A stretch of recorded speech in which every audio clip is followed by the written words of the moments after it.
Ladies and gentlemen, good afternoon. Good afternoon, everyone. Good afternoon. Okay, good. Good to see everyone here. Every once in a while, you meet someone and the conversation just clicks. And you sort of say, well, gee, I'll probably spend maybe 20 minutes talking to this person, and you look up and it's an hour and 20 minutes later because you have been engaged with the conversation, you've gone across a variety of different topics, and you've also learned stuff that you didn't know, including answers to questions that you hadn't even been thinking about and thinking seriously of as questions that you realize you should have thought of as questions. So Sidney Harman is one of these characters who does that. He comes into your life, you have a discussion, you think it's going to go for 20 minutes, and it's an hour and 20 minutes. You just can't get rid of the guy. Right. And so we've had a couple of discussions along the way over the past couple of months, and I said, I really, really want to find an opportunity for Sidney to come and meet with our students and our faculty to talk about the kinds of issues that he is very expert in. He brings a tremendous variety of experience across a number of sectors, and for those of you who have heard me before, you know that I like to talk about avoiding silos, and you don't want to do just public or just private or just university. And Mr. Harman has done a wonderful job in moving across those silos and bringing the perspectives of each to the other. In industry, he has founded a very successful series of companies in the area of communications, and done that in ways that have brought him great recognition and praise by people outside of that field. In government, he has also been very innovative, worked with the Commerce Department, which is one of the most complicated departments in the federal government. He was Deputy Secretary, which is the second person in that department. And also here at the university and other universities, here at USC, he's sort of intellectual without portfolio. Those of you who remember Paladin, have gun will travel. This is sort of have ideas will cross borders. And will grade no papers. That's the coolest part. That's a real cool part of the appointment that Sidney has here at the university. He really does bring unique perspectives, and I just want to underscore two quick elements that I know he's going to address also. One is the notion of leadership, and we've been talking with Jeff Cowan and others, Warren Bennis, about the importance of leadership for today's generation of young people to be successful in the world that we face. And also the issue of innovation, which is hugely important as a theme here at the school that we've also tried to engage with over the past year or so. So without further ado, let me welcome Sidney, and we all look forward to your comments.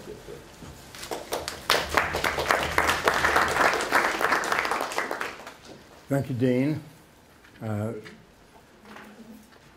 We chatted a little bit before we came down here, and I insisted that at least this one time I wanted to be introduced without having the introducer read my damn vita to anyone. I think I'm about to give this fellow a pretty good mark there.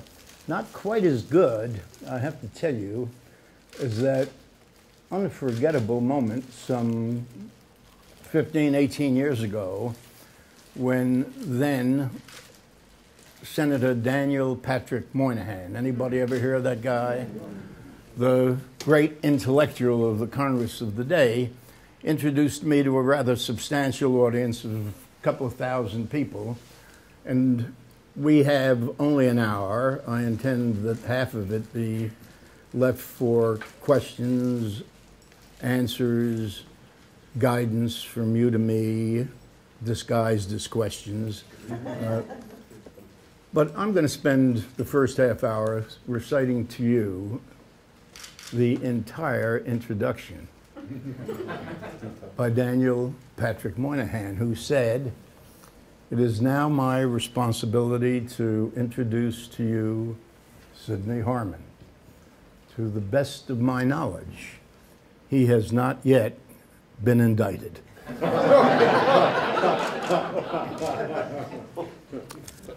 I then made one of the more poetic speeches of my life. The equally unpredictable and I think utterly wonderful American iconic poet Robert Frost once observed that the human mind is an astonishing instrument. It turns on, he said, automatically when we get out of bed in the morning, and it does not turn off until we get to the office. That's my talk, and I'm ready now to take questions. That guy knew something, but I would say that my experience over the last couple of years at this place suggests that Robert Frost likely never visited USC. I haven't encountered much of that stuff. The people I have met have their minds turned on automatically when they get out of bed, and they just don't turn them off. My sainted mother once said to me, sunshine, think of that.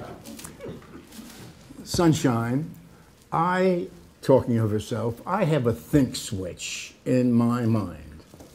I work through the day, I go about my responsibilities, and if a problem is encountered by me, I, in effect, turn on that think switch. I deal with the problem, and when done, I turn it off and go about my life. You, my boy, she said, were either born without a think switch, or if you had one, it was locked in the on position at birth. I don't think I'm unique. I think she was right. I don't think I'm unique in that respect. But I tell you that I find all too many people who move through their lives with this perspective. They get up in the morning determined to somehow figure out how to get through the damn day. Far too many people do that. I tell you, at least by implication, that I recommend that you get up in the morning determined to get your hands around the throat of the damn day. And I recommend to you E.B. White's lovely autobiography, in which at one point he notes that he gets up every morning determined first to change the world and second to have a hell of a good time. Sometimes, E.B. White says, that makes planning the day a little difficult. I say that's the approach one ought to take to the day. Dean Wilson has said to you that I've spent the first 90-odd years of my life in education, in business, and in government. And for starters, I'm going to tell you that the vast majority of big shots in those three fields think and manage the same way. They manage the way they think the way they manage. Top down, linear, sequential, synchronous, and is wrong. There is developing a new way of thinking in this world that may well be epitomized by someone I believe we are enormously fortunate to have elected as president, a way of thinking which is, as we have talked, digital if the first is analog, a way of thinking that is asynchronous, that thinks in terms of patterns, that doesn't think sequentially, serially, that thinks in terms of multi-disciplines and the interrelationship of those disciplines. And it is my experience in business, in government, in education, that every time I encounter that kind of person, as I did some many years ago in Good Jeff here, anytime I've encountered that kind of person, I've encountered the kind of leader who is really consequential. And I want to argue that that sort of leadership does not arise or arrive out of spontaneous combustion. There is no one of these people in any of the fields who has not invested enormously in the invention of himself or herself. And if you haven't read Dreams of My Father, let me urge you, there isn't any more rewarding writing to read today than that. First, because it's so beautifully written, and you guys are supposed to know something about beautiful writing. Second, because it reveals as beautifully as anything ever I have read, this creation, which is Obama, created by Obama.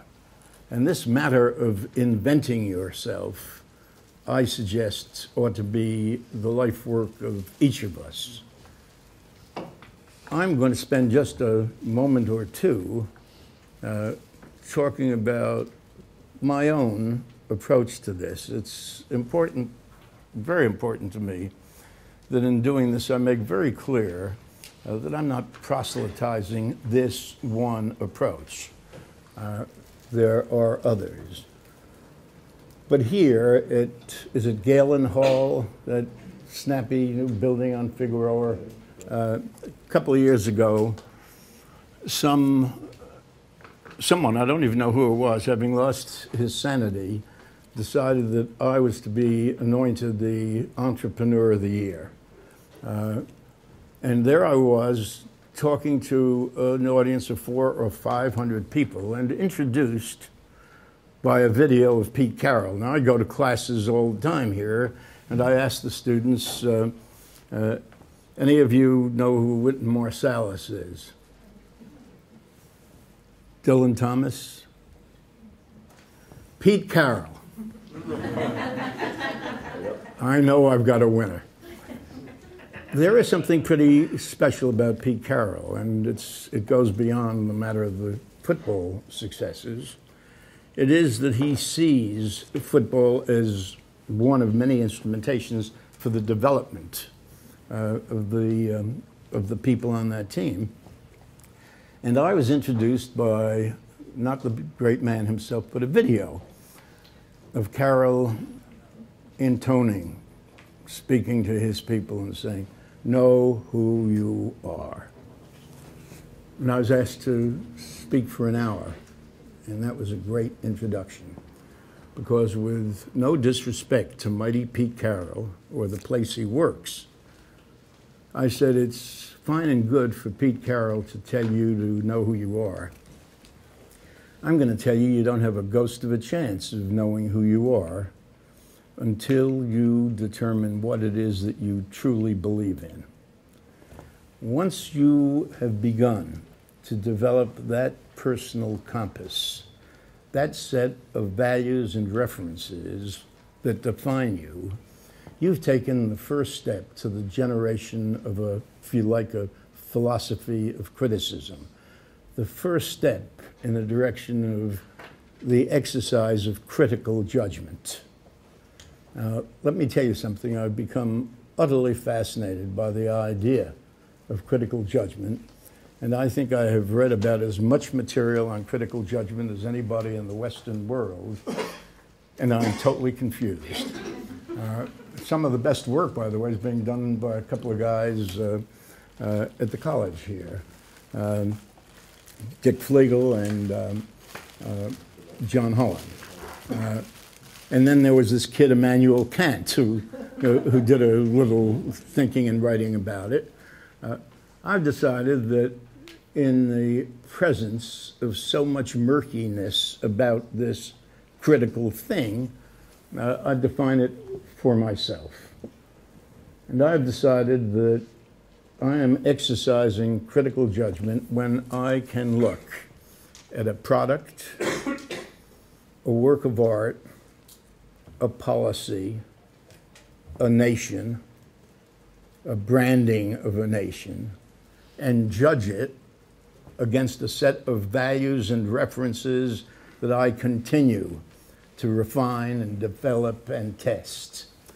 And I argue that proceeding that way does not guarantee the perfect answer, but it sure as hell improves the odds that these leaders in the business world and in government and in education whom I have encountered, who with some personal delight argue that I operate out of instinct, more frequently than not fall into one of these two groups. Either they're just way off base most of the time, or they say they're making judgments out of instinct when in fact they're making the kind of critical judgment that I've just suggested. So to be able to look at an advertisement or a campaign or something else that involves this art of communication, and to be able to judge it, not on the basis that you so often hear, I know nothing about art, but I know what I like.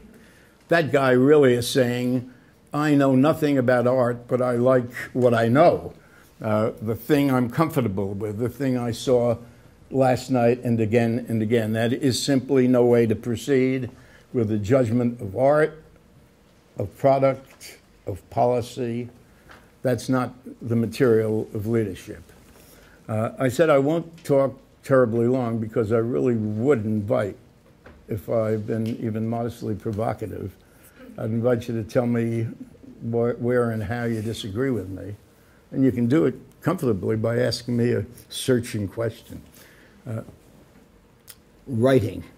I want to spend a minute on this because it is one of the great secrets in industry, and believe it or not, in government, and I'm not sure that it isn't pretty much a secret in much of education. It is widely thought that writing consists of transferring stored intellectual inventory from the mind to paper. That's not correct. Writing is discovery. In the lovely phrase of Dylan Thomas, the great Welsh poet, who spoke of the blank page on which I read my mind, that's the clue to writing. Nobody who has ever done any serious or even reasonably serious writing has not had the experience of reading this morning something she wrote last night and responding on the reading, I did not know I knew that. I have been a, I think it's fair to say, prodigious reader since I was 4 weeks old, perhaps a few weeks older. I have read incessantly since I was a kid. And I tell you that the marriage of reading and writing is one of the great weddings ever anywhere. I read to learn. I write to discover what I know. Those of you in this business, those of you in this work who treat writing indifferently are shortchanging yourselves horribly.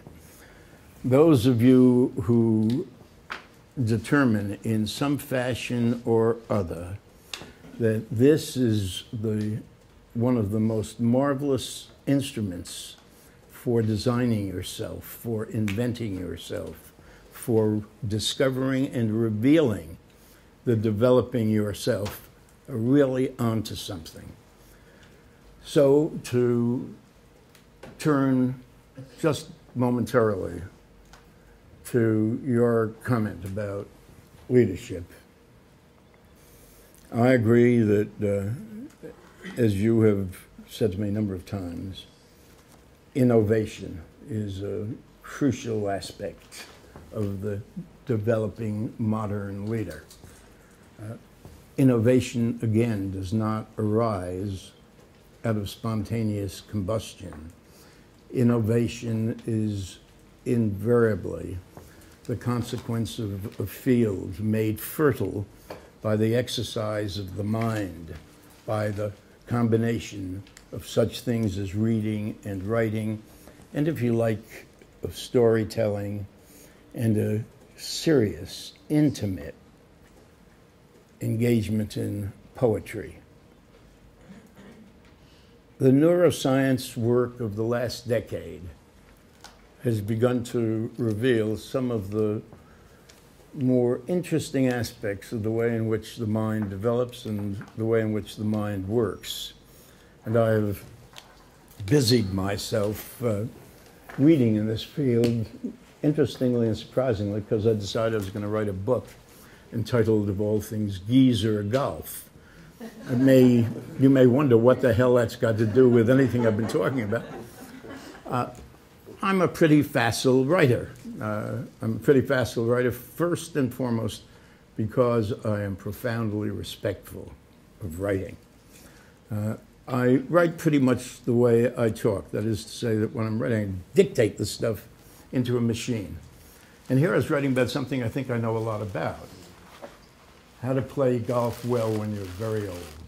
And there are a lot of very old people who'd like to get in on this.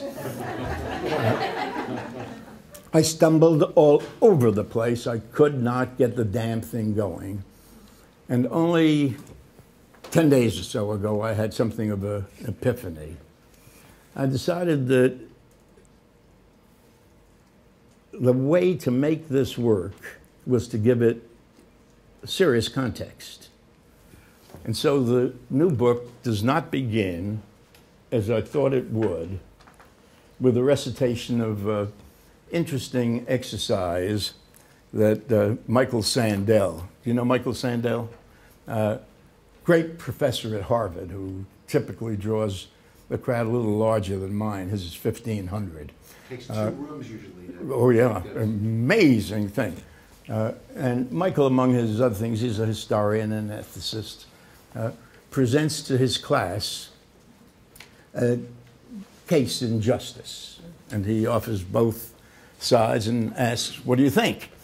And the kid gets up and he says, I'm for the prosecution. Michael will stride around that stage, listen very carefully, say something. They're very interesting. You put that so very well. Let me mention to you something Talleyrand said, and he'll toss off an observation by time. Now, Talleyrand said that, and Kierkegaard demurred. Does that give you pause? That's the style of Sandel. He took this thing to the Aspen Institute last summer. Smaller crowd, older crowd. And the case he offered was of the professional golfer, Casey Martin, who sued the Professional Golf Association because he wanted to be able to play in the professional golf tournaments with his withered leg, but to be able to drive a cart. And the PGA said no dice. If you did that, it would be an unfair advantage. And the Supreme Court ruled 7-2 in his favor. Sandel presented all of this, asked the crowd, where do you come out? Everybody who spoke in support of the golfer, Casey Martin, made clear by his or her observations, he or she was not a golfer. Everybody who spoke in support of what I regard to be the ultra-conservative, out-of-touch Professional Golfers Association made it very clear, Tom Friedman, the journalist, first-rate golfer, they were all golfers. The guys who argued for the PGA did so because they were very offended by the group who spoke in support of Casey Martin. How dare you say golf is not athletics, was essentially the debate that developed. And when it was over, Sandel came over to me and said, Sidney, you are uncommonly quiet. Didn't you have a point of view? I said, I did have a point of view, but it would be neither for Casey Martin nor the PGA, and so I decided to be quiet. Had I spoken, I would have spoken in support of that little white golf ball that everybody was dismissing. Oh, all you do is walk around and poke a little ball, a white ball, across a lawn of grass, said some scientist there. I said, he's got it wrong. That's not a little white golf ball. That's Mephistopheles. That's the devil incarnate. If you're a golfer, you stand over that thing and you are petrified and you hear it hissing at you. Show me what you're made of, sucker. The book was going to begin with that story. Now it won't, because that's where I got stuck. Now the book is going to begin with the first chapter that is entitled The Myth of Age and Wisdom. And you can write that chapter yourselves. You don't need me. That's a pretty provocative title. What I am going to make clear, however, is that an assumption that has characterized every society back to the early Greeks, and you see this expressed in the Council of Elders everywhere, is that somehow with aging comes wisdom. It's nonsense. Don't say that. More likely, there's no one better qualified on earth. More likely, what comes with age is dementia. Unless the person involved recognizes that with age comes the opportunity for wisdom and works it. And the way you work it is by exercising this. And no greater way to exercise this than through reading and writing. And no way to come to leadership better than that. And in my view, almost no better model than the guy we've got. I'll finish by saying that I spoke of poets. I started a very interesting company, and I've been flattered 6 times since I walked in here. I've bought your speakers and your amplifiers over the years. I have often said to audiences, including shareholders and analysts, get me some poets as managers. That's not simple theater. I mean it. What I have in mind is that poets, and I include Albert Einstein among them, poets think in patterns. Poets look at the world. They approach what we regard as observed reality, and they challenge that orthodoxy, and they are prepared to reconfigure the elements, and at their best, to take the complex and reduce it to a sublime expression. What more do I want in a manager than that facility? What more do I want in a leader than that facility? Poets are inadequately regarded. And so I think I'm going to close by reciting for you a sort of piece of poetry that is relevant to the things I've been speaking about. Anybody here ever hear of Maxwell Anderson? Maxwell Anderson was one of the greatest writers of the first part of the 20th century in America. Prodigious writer. Did film plays, screenplays. All Quiet on the Western Front comes immediately to mind. In an essay in the early 40s, it appeared in the New York Times, he wrote something to this effect. Our best hope lies in our nascent arts. For if we are to be remembered as more than a people who merely lived, loved, made war, and died, then it is for our arts that we must be remembered. Captains and kings vanish. Great fortunes wither, leaving hardly a trace. Inherited wealth, like inherited morals, dissipate so rapidly. The multitudes flock away like locusts. The walls and the records fall. And the leaders too are soon forgotten unless they have the wisdom and the foresight to surround themselves with doers, dancers, poets, artifices of things of the mind and the heart. Not bad. Thank you very much.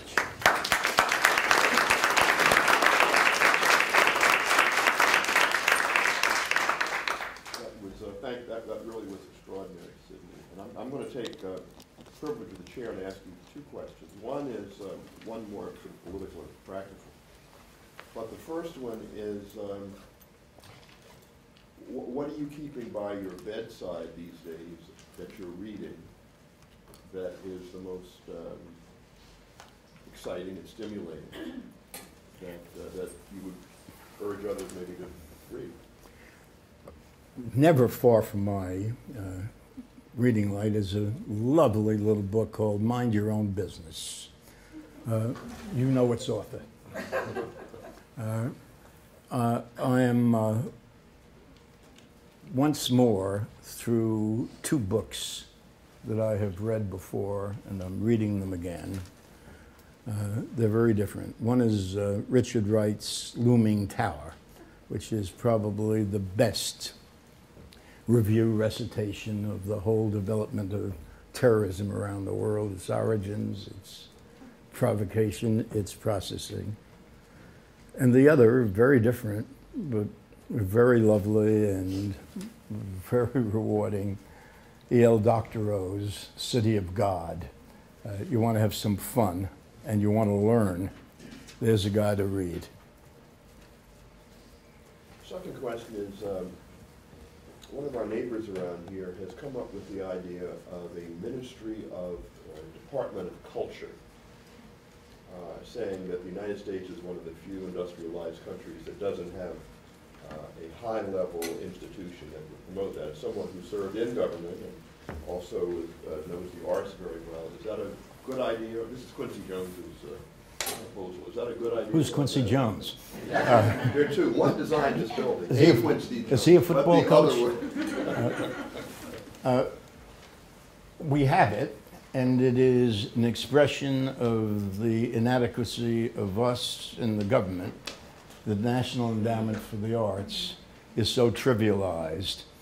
Can you imagine the budget for the NEA is about $130 million annually to serve 300 million people. The bankrupt city of Berlin, Germany, has a budget tenfold that.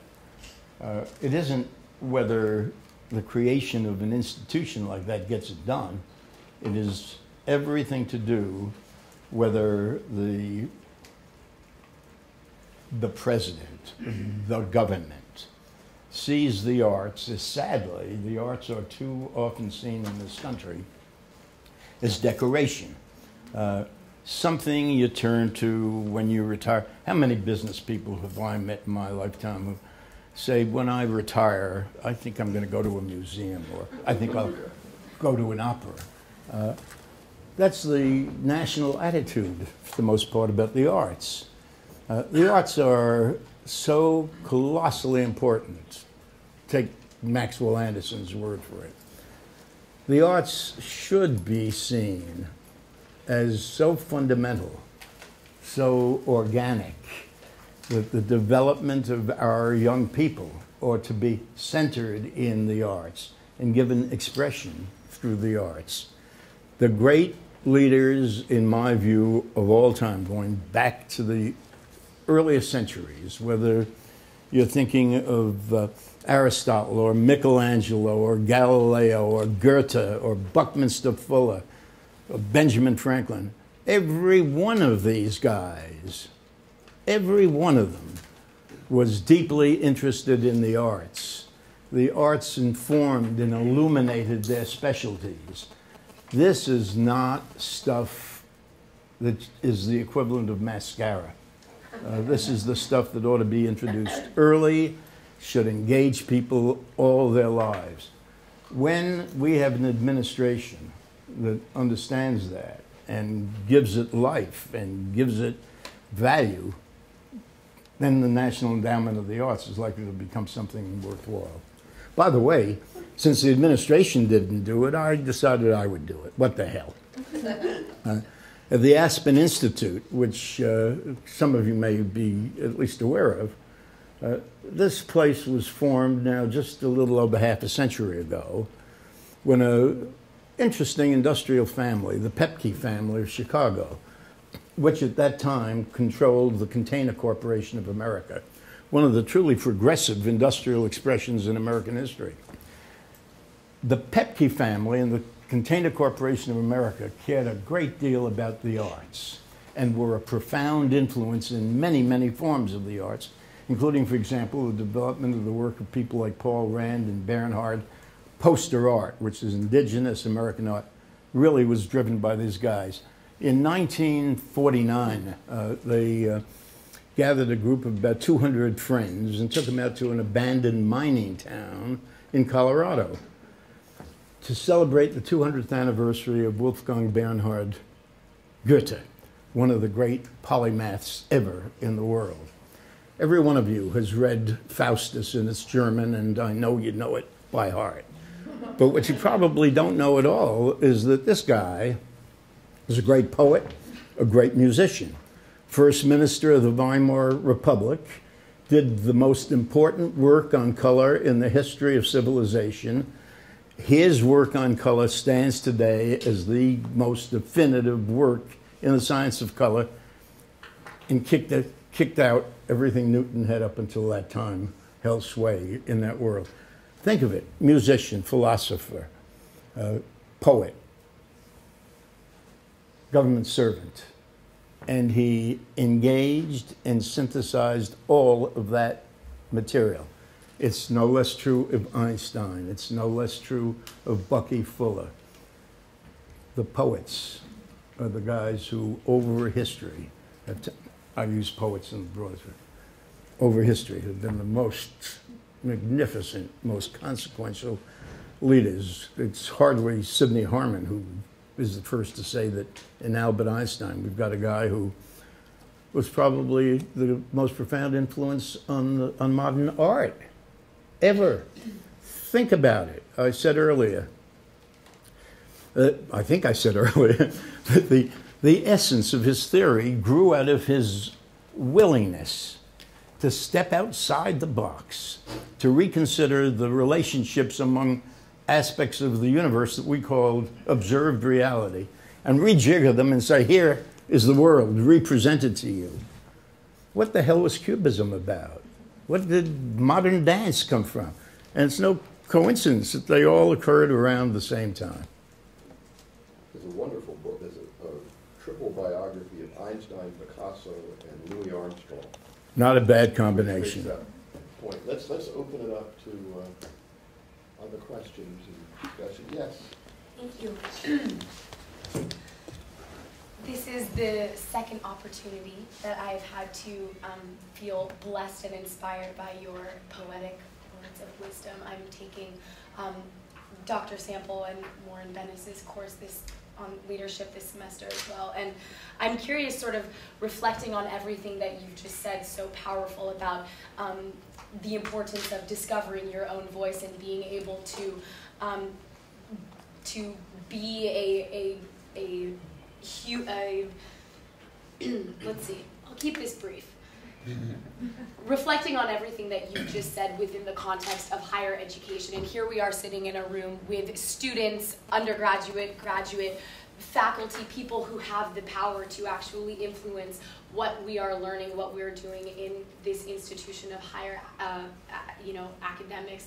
I'm curious, and I didn't want to ask this question when I was in the presence of Dr. Sample, but if you were president of this university, I'm curious what changes you would make to the undergraduate and graduate curriculum to be providing more students the opportunity that I feel so blessed to be having in that class. Every day, every Thursday when I walk into that room, I feel so stimulated and inspired, and like I'm discovering my process and my own voice every day, and I only wish for the rest of my 30,000 peers at this university that they could be having the same experience as well. So I would be curious, what do you think? Would it be more writing or reading of different material? That would be my question to you. I hope you won't be offended when I tell you I stopped listening after I heard you say that you were deeply moved by having listened to me earlier.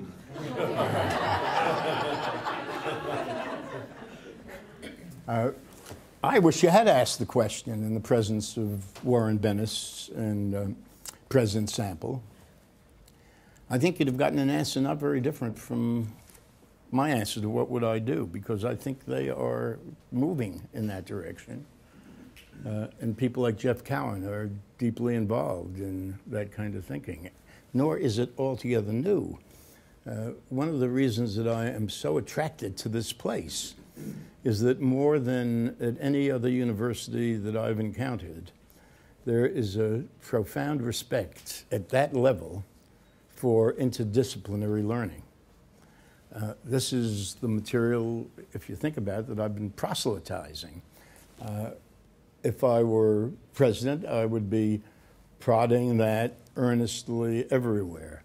I'll give you an example of how difficult it is, not for me, because my job's easy. I just wander around here, the campus gypsy, say what I want to say, and run in terror. These fellows have to come to the office again tomorrow morning. But leadership has caught the attention of just about every institution on earth.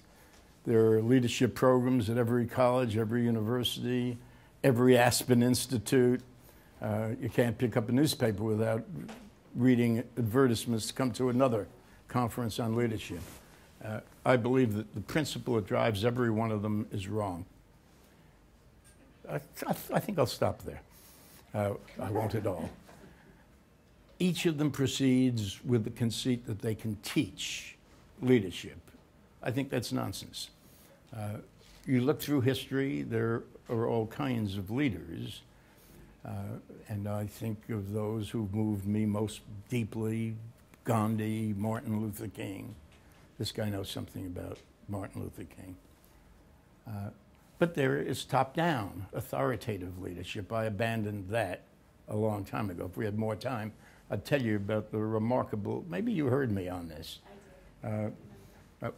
When I had my own personal epiphany about that, I spoke of Wynton Marsalis before. I simply love the metaphor of the jazz quartet, the jazz quintet. Here are 5 people, each of whom is master of his, her instrument. What is it that distinguishes the great quartet or the great quintet from the routine? It is how they listen and respond to each other. It is the improvising that is the mark. I mean, the remarkable creative improvising. But no one of them can do it alone. Each one of them they are all interdependent. I look at my friend Wynton Marsalis when he is conducting his orchestra. He's got an orchestra of 18 masters. Do you know where he's positioned when he conducts the orchestra? You would think in front, right? Wynton sits in the last row. I think that there's something powerfully important about it. That's an echo of Gandhi, who once famously called out, "Wait for me," to his multitude. "I'm your leader." That notion of the leader as the facilitator, as the catalyst, that's a profound expression of leadership. I'm suggesting to you there are different kinds of leadership. On this campus, there must be 8, 10 programs in leadership. Every one of them, to echo the good Dean Wilson, inveighs against silo organizations that don't connect to each other. Yet there are 8 or 10 organizations of leadership here, and they don't talk to each other. So what I'm really saying, and I don't mean to be pandering to the quite remarkable president and provost of this place, I think they're onto it. The reason I'm here is that what's going on in this place absolutely intrigues me. The more of that stuff, the better. The more poets this place turns out. Now, I'm not talking about poets who spend their time dreaming. I'm talking about poets who know how to make things work, but come at it, not in the standard linear, serial, step-by-step function, the analog function that we drew on your blackboard, but in this new digital, interconnected, multidisciplined way. That's the kind of university there's here. If I were president, I'd be applauding it and saying, more of that. Yes, ma'am.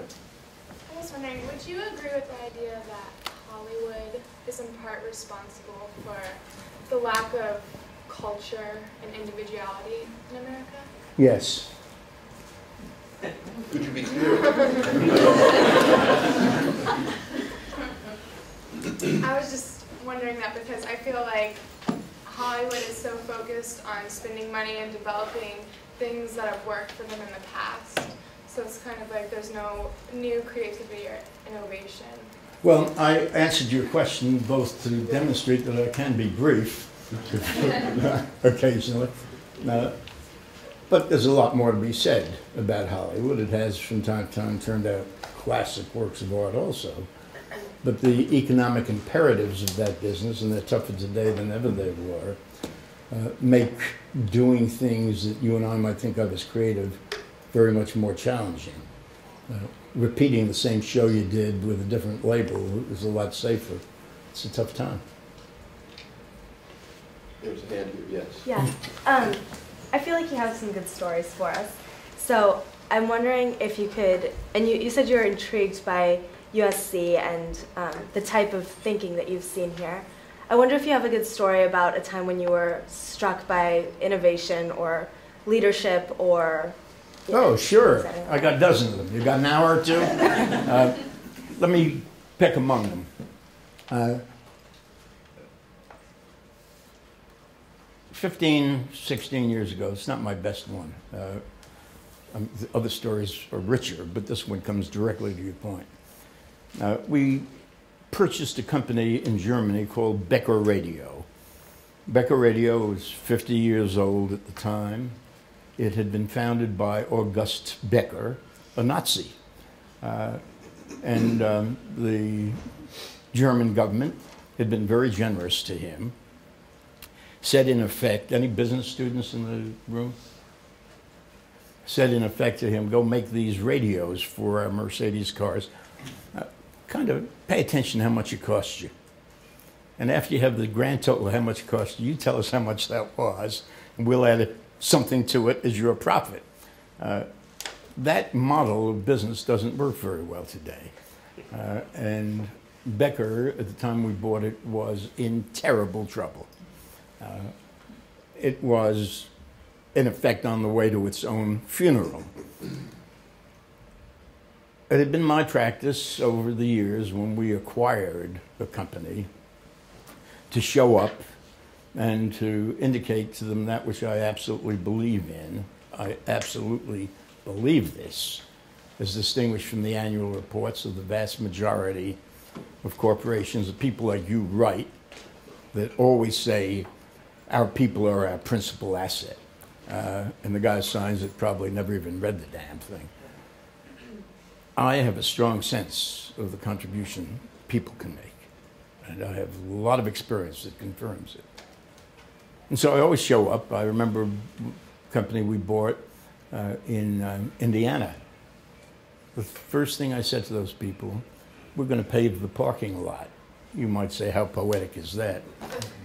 If you were working in those factory lines, and there was a lot of rain in that part of Indiana all year, and every time you drove in, you found that you were parked in a puddle of water because the parking lot hadn't been paved for 30 years, no act by the new management would move you quite as dramatically as that.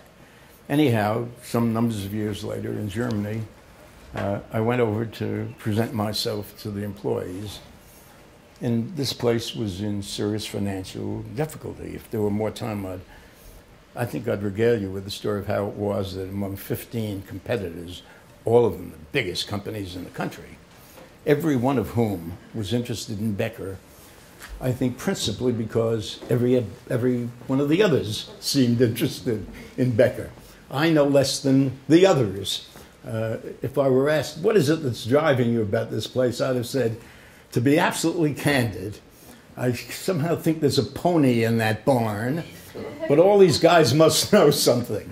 There's a story about how it was that we came out of it. Anyhow, 4 or 5 engineers, each of them needing a shave, said they wanted to see me.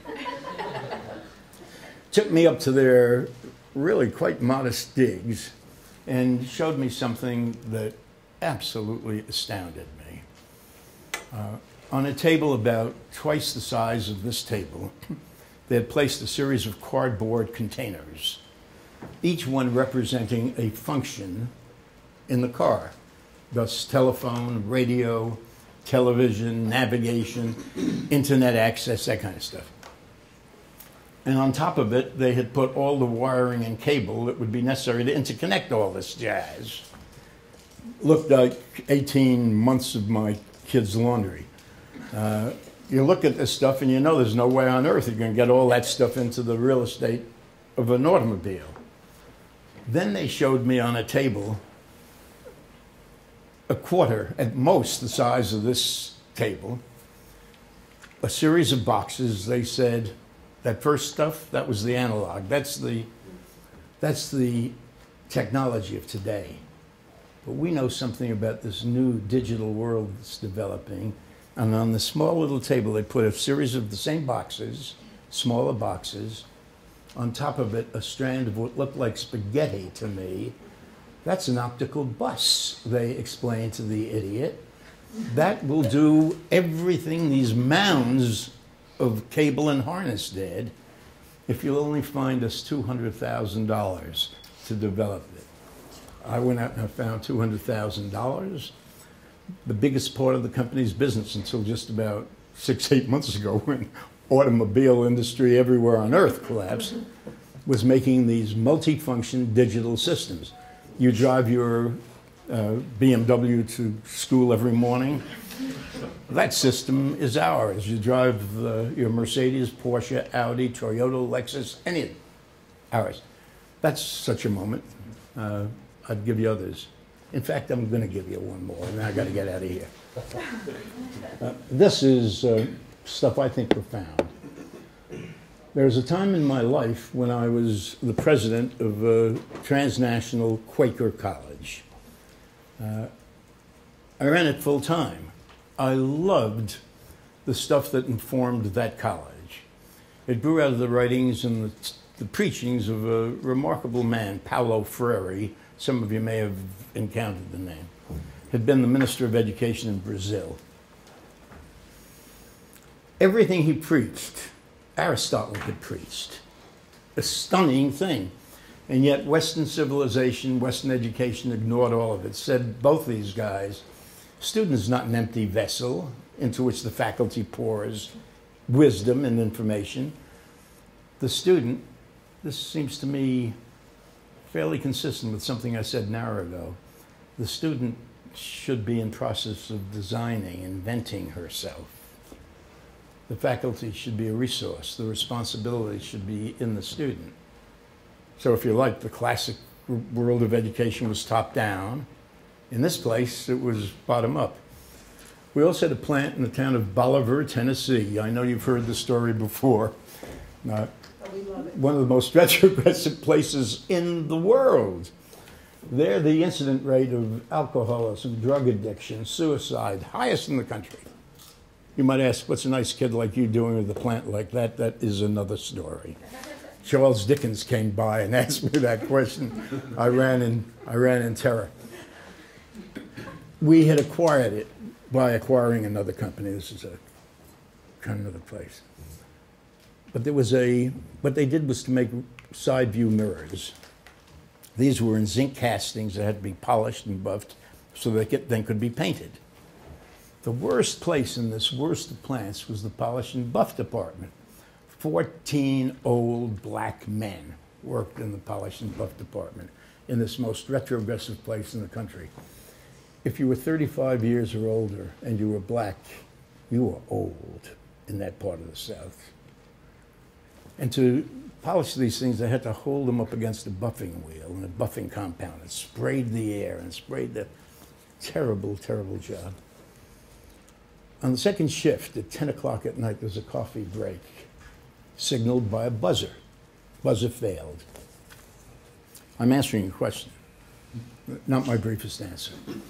The buzzer failed, and management said, we are leaders, no problem. We know how to activate a buzzer at 10 after 10. We'll simply shift the coffee break. Did anybody consult the people? No. This is a technocratic problem. Then it was that one of these old black men changed my life. He, with this lovely biblical name, No Be Cross, turned to the other 11 guys in the polish and buff department and said, I don't work for no buzzer. The buzzer works for me. And by implication, said he, if it doesn't know how to do its job, all it's there for is tell me when it's 10 o'clock. Got me a watch. I'm going for my coffee break. The others followed him. All hell broke loose. I'm sitting in my sanctified office in, you could guess it, Lake Success, Long Island. I got a call, you better get your little butt down here. This place is going through hell. I got down there and had that very epiphany you were asking about. What the hell am I doing running this college? And I mean full-time, 6 o'clock in the morning in my office until a little afternoon, running the business, dressed this way. Neat. Change in the car to jeans, eat my lunch in the car, step out Superman at the college campus in Northport, Long Island, wearing jeans and a t-shirt, there until 11 o'clock at night, tumble into bed, do the same thing next morning. Get down there and ask myself, what the hell are you doing? How can you be running this college bottom up and running this company top down? I decided then I had to apply the company principles to the plant, and we did the damnedest things. I'm going to close with this. We started a newspaper. There are company newspapers everywhere. They all look the same.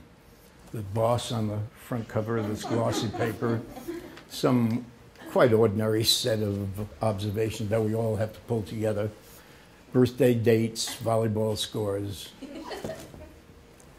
This newspaper became the people's newspaper. The first time I came down there was a table about this size piled with stuff. And the employee who had somehow become the editor said, do you want to select the articles now? I said, you're talking about censorship. I'm not going to do any damn thing. Only the stuff that is obscene can you not print. That paper became such a lively instrument.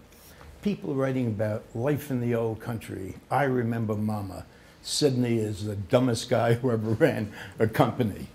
A lively, active thing that became very much the spiritual material of the company. We started a school on company premises, on company time. And you might think, well, what the hell? You're teaching these people how to solder better or how to operate the machine, the lathe machine better? Not at all. The classes in that school were things that employees said, I know how to do and I'm prepared to teach. And so we had 2 writing classes that informed the newspaper. And some of the loveliest stuff I've ever read appeared in that newspaper. Somebody said, I know how to play the piano. We went out and bought one beat-up old upright piano, and 14 people came to the piano class. We made 14 cardboard keyboards. They learned how to finger the cardboard keyboards and got turns on the piano. We had other such classes. You might ask, what the hell has that got to do with running a business?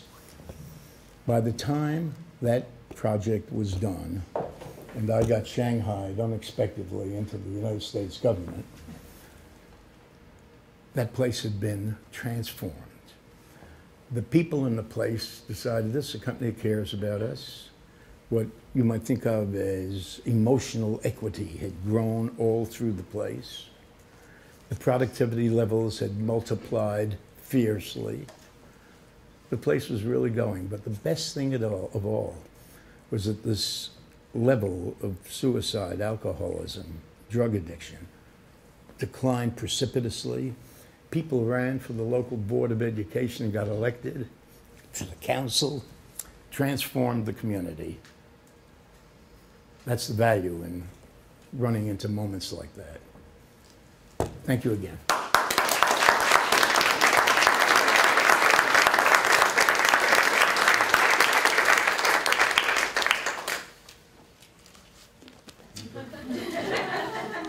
If we couldn't be there at that particular event to have that epiphany, I can think of no better way to have shared that than with Sidney Harman. And I do have, I see Kay, who publishes our magazine. So we have some conversations that we have about how we follow it. Thanks so much. Great pleasure. Thank you all.